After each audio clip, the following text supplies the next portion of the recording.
All right. Well, good evening, everyone. This is Real Estate Unleashed with Agents of Change. I am your host. I'm Lola Slater. So we're going to wait a couple of moments. Tag a friend, tell a friend.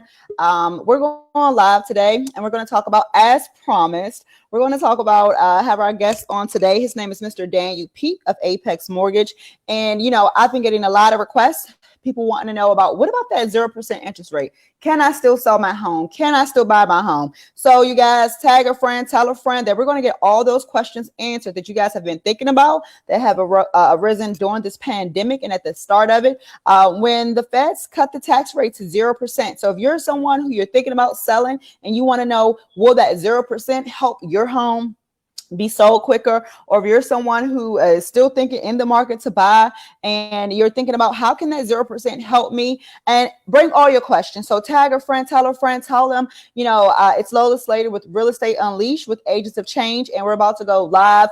I'm going to give us like another 30 seconds. Hi, tell me hi, everybody, drop a comment, a chat. Let me know who's joining us so I can recognize you, because I appreciate every single week you guys join in and support and bring your questions. Thanks for all the referrals and all the questions that come through post every event.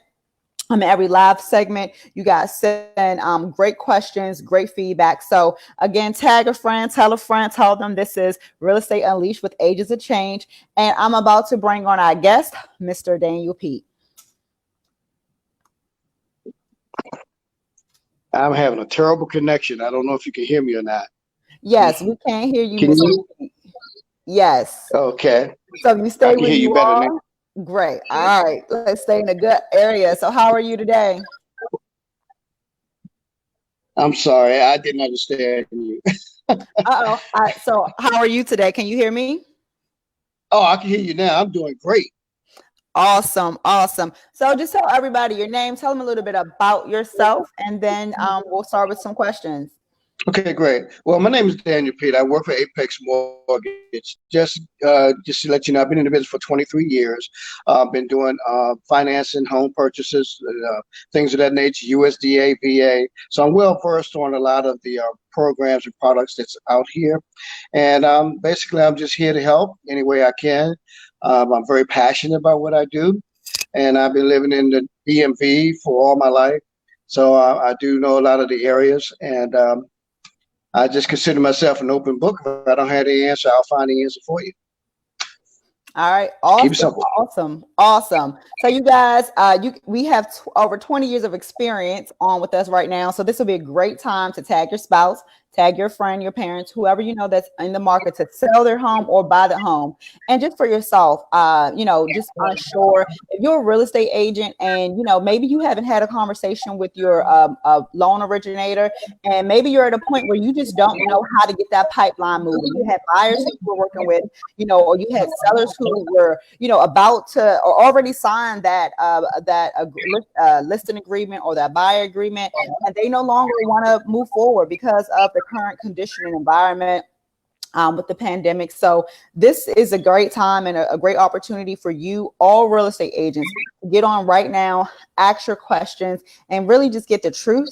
And let's bring some value to one another. And we'll start, Mr. Pete, we have to start, of course, with the 0% interest rate. There was the feds did a tax cut or rate cut to 0%. And I was just overwhelmed with calls as a realtor. So I can't imagine, on your end, how many calls you receive. So if you can just share what that really meant and what it means to the mortgage industry. Okay. Basically, 0% is all about a person want to borrow money on. Or we could just say, even if it's from France or China, they're easier to get more because there's no interest on that money that you're getting. That has nothing to do with the interest rate. That's just interest on how you could get money. Just like if you go to the bank or whatever the case may be, or credit card, the less the interest rate is or whatever. So it's just about how much you can get for your money. That's what that is. Now, the current interest rate is decent, but please understand when you have a volatility situation like we do right now with the COVID-19, Banks are strapped. And what I mean by that is in terms of money. So therefore, the federal government had to bail them out to make sure that they had money to keep afloat. That being said, let's say if you have a 3.62 interest rate, before this happened, 3.62 interest rate could very well give you like some 4 points. Would that mean that that's money in the credit, to the buyers or whatever the case may be? Now, let's say 3.62, you're lucky if you have any credit at all to give. So people don't understand that. So that means that your interest rate may have to go up to 4, 4.25 just to try to get some money. In a lot of cases, they were stripping basically all the money off. It's coming back now, but the 0% had nothing to do with your interest rate exactly, just how much a person can buy money for without having to pay that interest back, and that's on a higher level. Okay. Okay, and then send the credit down to us. Mm-hmm. Okay. All right. So guys, All so right. let me just ask just a clarifying question just to make sure. So the 0% was about the rate at which money can be borrowed. So was that from the banks to the federal government? Correct. From From the buyer. That's Okay. correct. Right. And see, and that's how that works. And then the interest rate to us is just it's different. It's different. It's just that we may just have an opportunity to get a lower rate for the borrower, okay, because basically that rate may not cost as much as normal. For But you when guys to get. Mhm. so if it was 3%, for example, 3.62 percent wouldn't even be on the table. We'd be looking at like 4.5%. So that's what that means. Okay, so everybody always get confused when they see that. They ready to run out. Say, hey, I'm on that. No, that don't exist. They haven't existed yet. I don't think it will. All right. Okay. So you guys clarified, it's established you cannot purchase a home at a 0% interest rate. No bank is going to give you a 30-year mortgage, 15-year mortgage, and not charge you anything over that period of time. That was for the rate at which the bank can borrow money from the federal government. All right. So the impacts though that it had to the buyer, right? And this is really good for listing agents and sellers to know, because the seller needs to understand, people who understand what's going on with the market. If you're a seller, you'll be confident that you can still get your home off the market. The days on the market, can still go quickly, with this, the impact that 0% had to the real estate or mortgage industry, right? The banking industry specifically. So with that, if you're a seller, you can sell because the buyers are able to get 3.625s and under 4% interest rates. Okay. What does it mean for the buyer? It means, Mr. Pete mentioned not being able to give as much credit to the buyer. All right. We all know that you can get credit as a buyer. The seller can give credit, and the lender can give closing cost credit. So sellers need to be aware, agents, that if this may impact the amount of money that they will need in seller credit. Because if the bank is unable to give a higher credit, lender's credit, it means that buyer may still need that extra money. So the seller, when you're sitting down and you're talking to your agents, agents, when you're sitting down and you're talking to your sellers and you're having that conversation and doing their net sell sheet, you want to be able to consider, hey, maybe before you only wanted to give 1% because of the programs available on the market, because that the lender can give the lender credit. But in today's climate, because of the impact that 0% had, yes, buyers get a lower interest rate, meaning they can afford more house. However, they're going to have to bring more money to the table. So maybe we can make up a little bit more, be more giving and the seller's credit. Okay. So I hope that makes sense. If there's anyone, any agent that needs clarification on how to have that talk, I'm here to have it. And Mr. Pete is as well. I'm not sure if anybody can really understand you. At least I can't. On your end. Okay. Well, I'm getting likes, so I think they can hear me. Your picture is from. Okay, we lost Mr. Pete. I hope that his reception gets better and he comes back. I hope that he can come back. That was a really good information that he shared with us about the 0% and the impact that it actually has to. All right, I think we got him back. All right, we got you back. Yeah, I'm right here. All right, great. Great. All right. So, but yeah, that was excellent information. See, Daniel, you fell off, and some of my viewers fell off. They were like, "Oh, the information man is gone." So Well, we can't have that. I know we got to get your connection right, right? So, Oh my goodness. what advice would you give to like just listing agents, like I said, with pending deals? So if they had a buyer who previously had a pending deal, the buyer was coming through and maybe was going to get some down payment assistance, okay, but that program may no longer be funded. What advice do you give to the listing I agent? don't know. Unfortunately, I can't understand. It sounds like you every time you talk. It Can't sounds hear. like music. This is It's kind of yeah. All right, let's see. Let's get Mr. Pete to adjust. He can't. Let me see how we can get him to come back on. I'm sorry for the technical difficulties with Mr. P. I know this is a really important topic, and being able to know how to, what to do, because so many people are in limbo right now, and have that question: should I still sell? Should I still list? What can I do? And so let me try to get Mr. Pete back on with us, and see if it will help him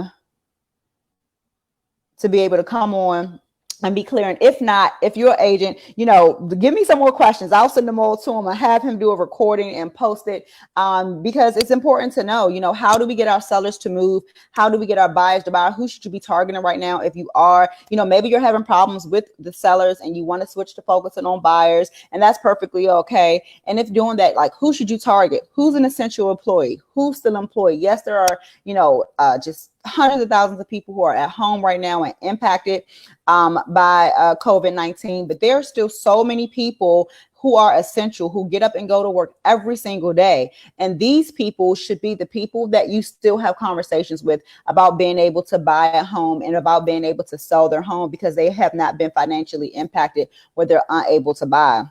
So who's your target market right now?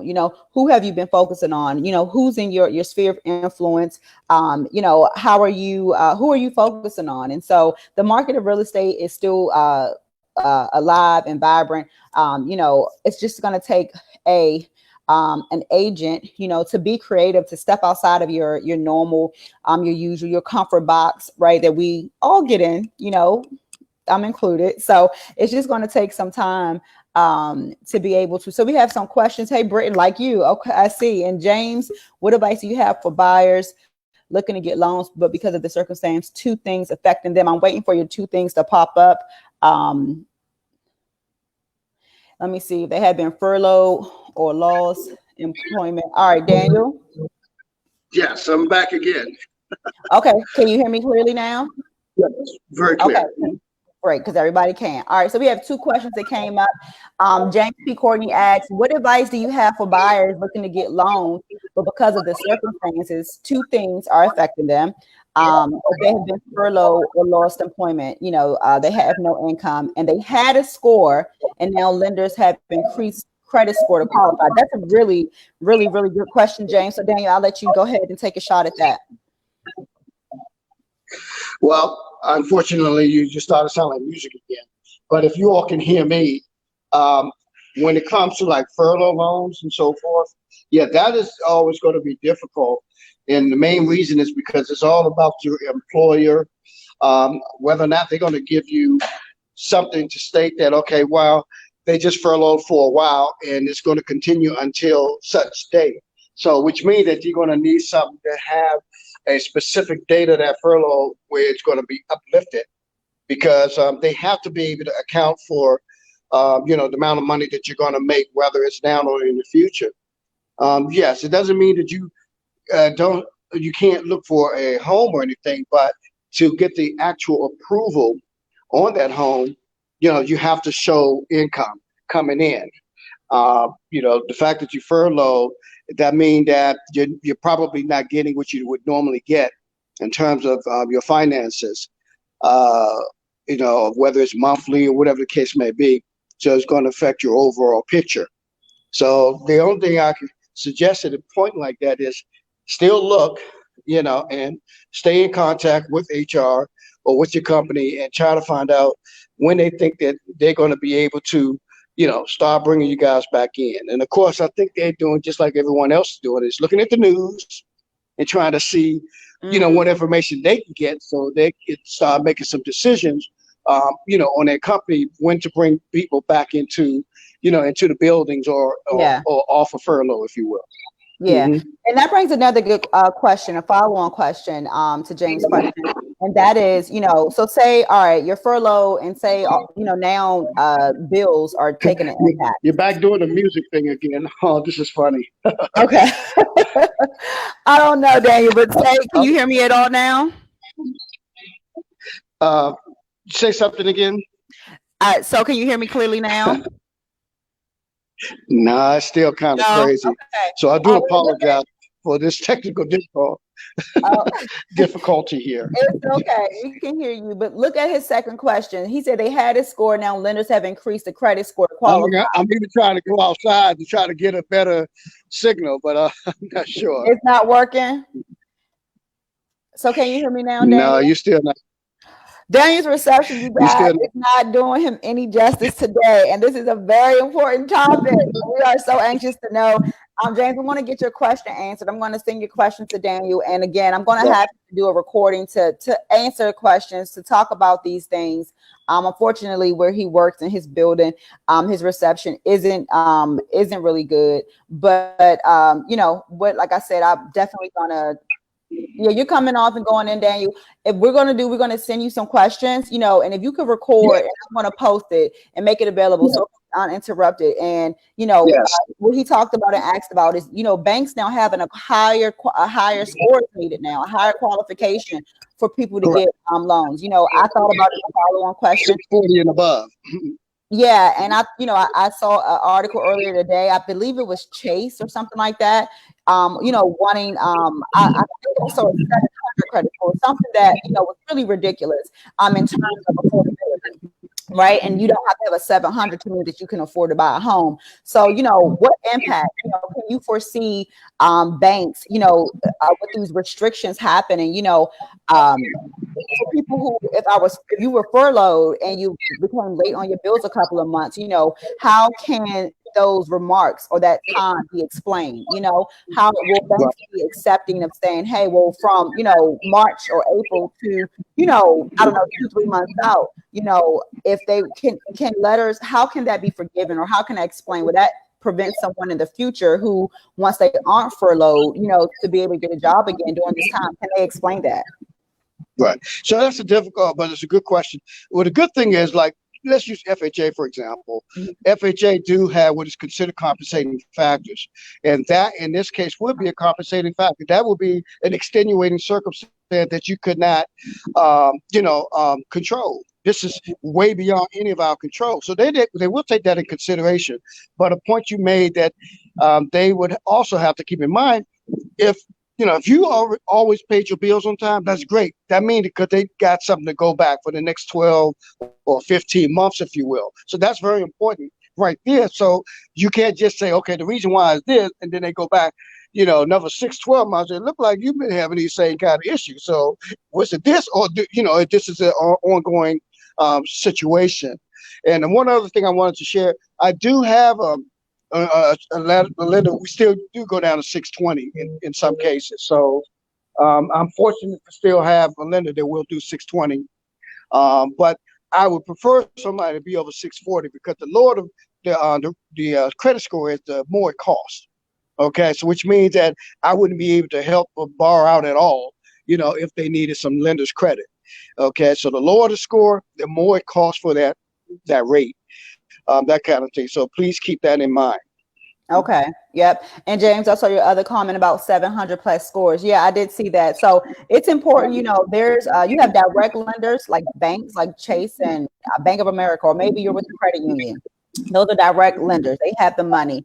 Then you have mortgage companies who actually have multiple wholesale banks that they actually fund deals from. So it gives you more options. Okay. So as Daniel just shared, he can get a, someone with a 620, or he can, I muted him just for the background, Daniel, but he can have someone with a 620 credit score, or it can be someone that has, he prefers a 640, But when you go through a mortgage company, you have options. If you just go to your credit union, if you just go to your local bank, that's it. They don't go out and look for you for multiple deals. Either you meet their criteria or you don't. So even on the listing side, if you're a listing agent and you're looking at their pre-approval, you want to know and see, are they with a direct bank? Are they with a mortgage company? Because if things go south, right, with all the guidelines changes, like don't be afraid to say, hey, the buyer's agent, is your buyer open to getting an approval with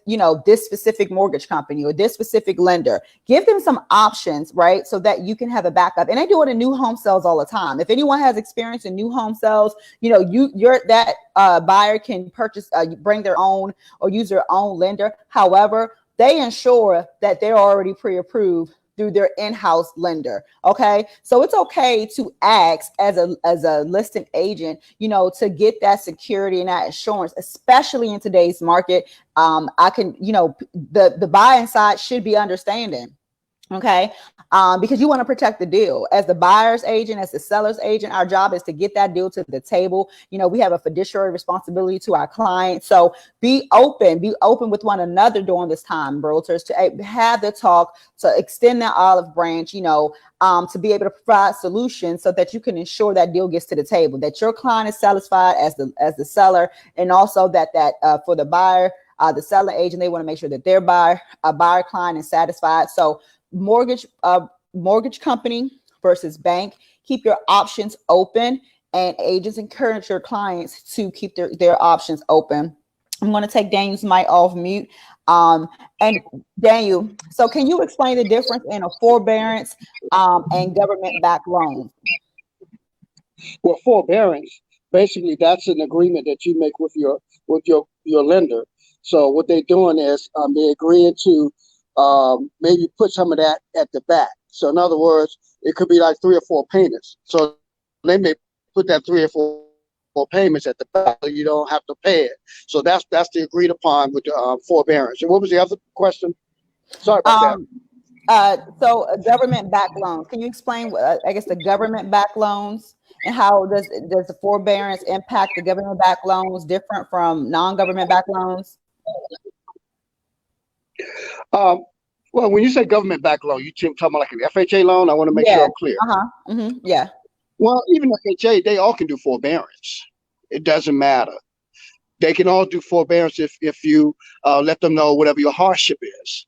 And then that lender will say, okay, well, great. What we'll do is we allow you to skip 3 to 4 months of payments, but we're going to put them in the back, while you're going through what you're going through. Because a lot of these companies are putting out their forbearance disclosures now. And I'm sure everybody has their own different, way of approaching the forbearance. But that's mainly what the forbearance is. So it's still there, your money, but they will help you some kind of way to put it in the back. Mm-hmm. Okay. And, so mm-hmm. Go ahead. No, elaborate. Go ahead. Right. I'm like, even in some cases, even if they could, lower the monthly amount that you make or whatever the case may be, they'll do something, but everyone is a little different. But the most important part is they will try to put it in the back so you don't have to worry about it up front. Mm-hmm. Okay, awesome. So, you guys, a forbearance is available. I've switched and we kind of transitioned to, if you're in your home and, maybe you have plans to sell in the future and now you're hitting a hardship and, you don't want to be delinquent on your mortgage, you can actually get the forbearance. The forbearance goes on the back of the term. So if it's a 30-year mortgage, you're due to pay off your mortgage in 2035, let's say, right? In January 2035. If they do the forbearance, well, your last payment won't be January 2035. It'll be April 2035. So maybe I've seen some type of, there's so much misinformation going out. A forbearance, actually places the payments on the back. Is that correct, Mr. Pete? That's correct. Mm-hmm. Absolutely correct. It does not mean so. Is there a difference in a forbearance and a deferment? Well, I mean, deferred payment is almost like the same thing because you're deferring it because you're not paying it right now. But the thing of it is, the interest is still going to be the same. So it's really relatively the same, just a play on words. Okay, Mhm. so if you guys have been thinking, if you get a forbearance on your payment or a deferred, I mean, this is for mortgage or any of your bills, right? Guys. So Mhm. you don't have to. It's not going to be due. A balloon payment will be due. In 2 months. If they say, hey, you can get 2 months forbearance or 2 months deferment, it doesn't mean that in 2 months you're going to have to pay 1, 2, 3 months. That's misinformation. It means that it goes on the back. It extends the contract, the end date, or the end date would have been for your mortgage agreement. So make sure you ask that clarifying question. That this just means extends when you would have been done. Like if you're paying off a car, you'll be done in June. If it's deferred 2 months now, you won't be done till August. So you can do Right. the same thing with your mortgage. To defer it or put in payments and forbearance, so that you're still in a position to sell. That's Right. it. And I strongly recommend that you get with your lender and explain to them your circumstances, which they pretty much know what it is right now, so that they can give you the details of how they approach the forbearance, because all lenders aren't the same. So you definitely have to go to your current lender and see what they are offering for forbearance. Absolutely. And I think James Courtney just, kind of said, making sure it's not a balloon payment, again, asking that clarifying question, is it extending the months, and what I've seen in my experience, it's the extension of months and not a balloon done due at the end of the term of the loan. Mhm. And if you're getting a home and you are having, you plan on, most people sell their home within, under less than 10 years, right? But in any event, if you are in your home for 30 years and, you don't want to have a balloon payment on any type of bill, I would recommend, right? So just ask that clarifying question. Is it just extending the long term? And one last thing before I let Mr. Pete go, while we have him in good connection for a couple more moments, hopefully, right? Is about down payment assistance programs. Right. So if you're a seller, and again, this kind of piggybacks off of a question earlier, as far as if you're an agent and you're in the middle of a deal and maybe, the buyer was getting down payment assistance, how do you ask that question? How do you bring that up to protect the deal and not violate any real estate laws? Right. And can you tell us, Mr. Pete, how down payment programs have been affected, and also what alternatives your mortgage company may have specifically? Yeah. Well, definitely it's been impacted a great deal, because that's always another way to save the borrower money up front. So yes, it has been. I've seen some programs like go away because they just don't have the financial backing, to help in that regard. Like for example, I use one that generally you can get like 4 or 5 and a quarter. Can't get that right now. I mean, it's available, but it's not worth it. But we still have one that's 6 and a quarter, which is still there. But it's good for somebody who can afford a 6 and a quarter rate. And then after, another 6 months down the road, they can always refinance it into a lower rate once, the market gets back. So you have that. You still have the Maryland programs. It's still out there, but they are very, very, very hard to get right now. Mm-hmm. So that's the biggest thing. That's a difficult market right now.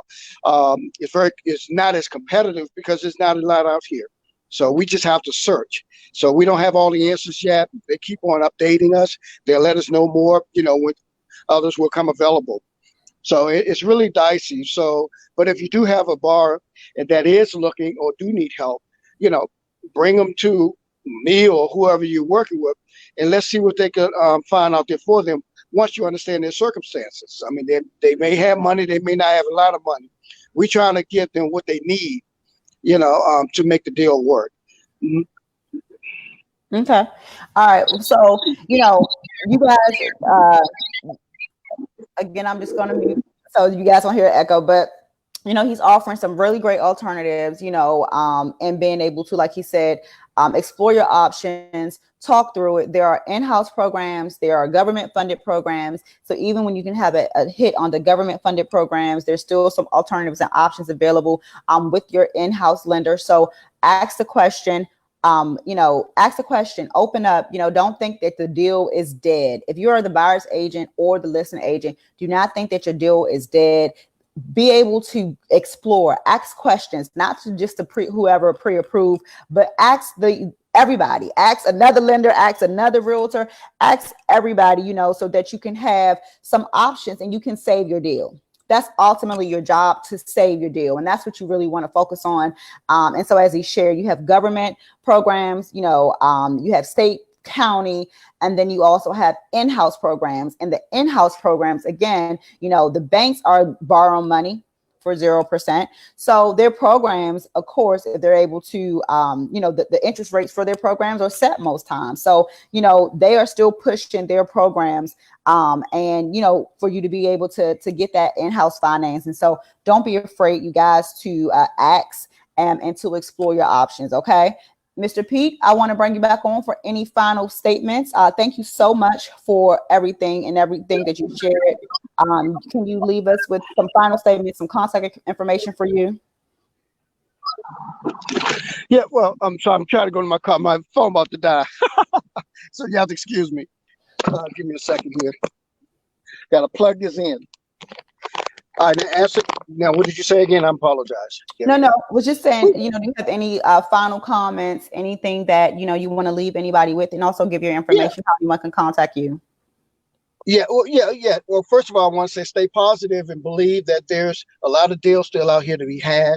There's a lot of people that still have jobs that is full time. So just don't get too caught up in the numbers that we're looking at, 6.6 million unemployed. If it's 6.6 million unemployed, you got 300-some million people in the world. So we still got a lot of people out here. So we got to be mindful of that and still go out there, still stay motivated, you know, to get your numbers, whatever your number is. Okay. And yes, and if you want to reach me or have any questions, feel free to reach out to me. My number, and I'll give you my email address as well.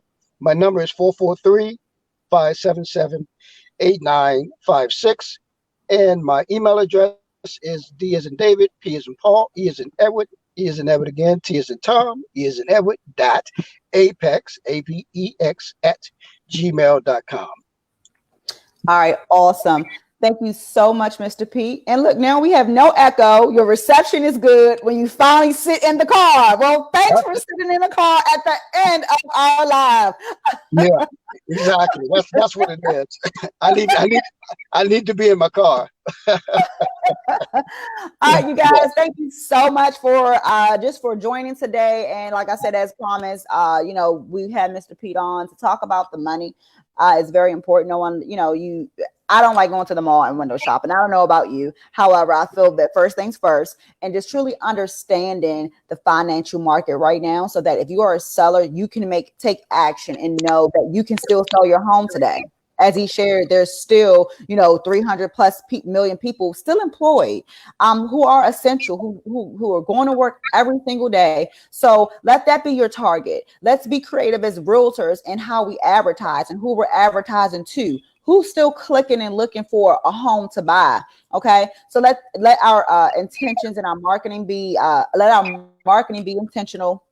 And let us really focus on those essential employees, and give your seller that ease of knowing they can still sell their home. And if you're a buyer, you know, and you are essential, and you have questions about wanting to find different monies, you know, there's in-house with the lender. Check with your local lender that you're working with, and also you can reach out to Mr. Pete as well. And if you are someone who has been impacted, you know, we want to be able to help you down the line, be able to protect your credit, and be able to, even if your score takes an impact, you know, there's some circumstances, some qualifying reasons, or I'm getting the term mixed up right now, Mr. Pete, but he described it. You know, there's some letter of explanations that can be written on your behalf to explain what occurred and why this extenuating circumstances. Thank you, sir. So, you know, there are options. You know, the real estate market, you guys, don't be discouraged. Still focus on your goals, and make sure, you know, as again, as realtors, we're asking the right questions, being a solution, providing a solution to our clients. We're working with one another, keeping the communication open.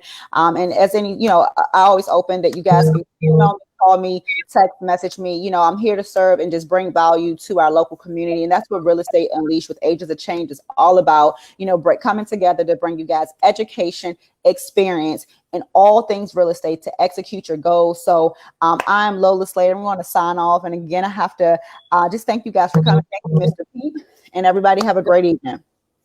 All right. Thank you. Thank Talk to you. you.